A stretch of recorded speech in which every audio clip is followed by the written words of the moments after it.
మార్చి మాసం అంతా కూడా ఆయన రెక్కల నీడలో దేవుడు మనల్ని కాపాడాడు ప్రియులారా. అందుకే ఈ దేవదేవుని స్తుతిస్తూ ఉన్నాను. మీ అందరికీ యేసుక్రీస్తు నామములో శుభములు, వందనములు తెలియజేస్తూ ఉన్నాను. ఆదికాండం 12వ అధ్యాయం 1వ వచనం చదువుకుందాం.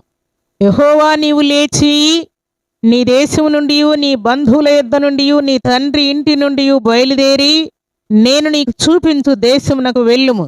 నిన్ను గొప్ప జనముగా చేసి నిన్ను ఆశీర్వదించి నీ నామమును గొప్ప చేయుదును. నీవు ఆశీర్వాదముగా ఉందువు. దేవుడి శ్రేష్టమైన మాటలు దీవించి ఆశీర్వదించును గాక. దేవుడు మనల్ని దీవించడానికి కొంత నష్టం చేస్తాడు ప్రియులారా.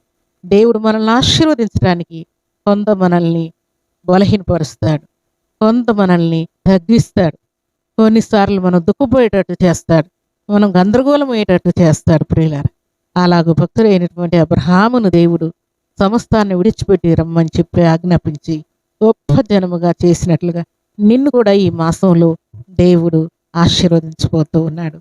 శుభకరమైన ఆనవాలు, జయ జీవితాన్ని దేవుడు నీకు ఇవ్వబోతూ ఉన్నాడు.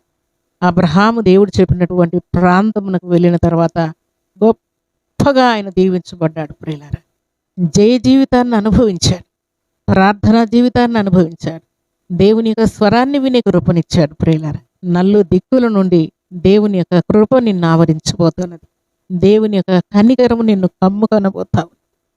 కంటికి కనబడని, చెవికి వినబడని, హృదయానికి అర్థం కానటువంటి ఆశీర్వాదాలు నువ్వు పొందడానికి కొంత నష్టపోయావంతే.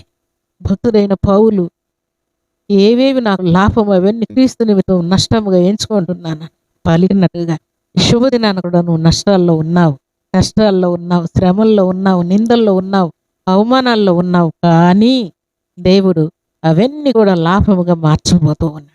అవన్నీ కూడా ఆశీర్వాదముగా మార్చబోతున్నాడు. ఏప్రిల్ మాసంలో కంటికి కనబడి, చెవి కనబడి, హృదయానికి అర్థం కాని జయ జీవితాన్ని నువ్వు అనుభవించబోతూ ఉన్నావు.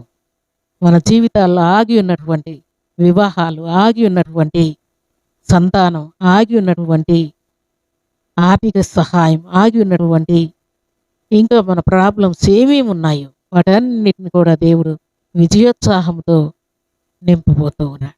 ఈ మాసంలో కంటికి కనబడిని, చెవి కనబడిని, హృదయానికి అర్థం కాని ఆశీర్వాదములతో దేవుడు నిన్ను నింపబోతున్నాడు. కొత్త జనాంగం నువ్వు చూడబోతూ ఉన్నావు. దేవుని యొక్క ఆశీర్వాదం నువ్వు అనుభవించదువుగాక. విజయోత్సాహముతో నువ్వు సంతోషముగా గంతులు వేయుదువుగాక. పరిపూర్ణ స్వస్థత పొందుదువుగాక. నీ కుటుంబంలో శుభకార్యములు జరుగునుగాక. సంతానం కలుగునుగాక. ఎగ్జాములు అత్యధికమైన మార్కులతో పాస్ అవుదువుగాక. అబ్రహాము పొందిన ఆశీర్వాదము నిశ్చయముగా నీవు నీ ఇంటి వారు పొందుదురుగాక.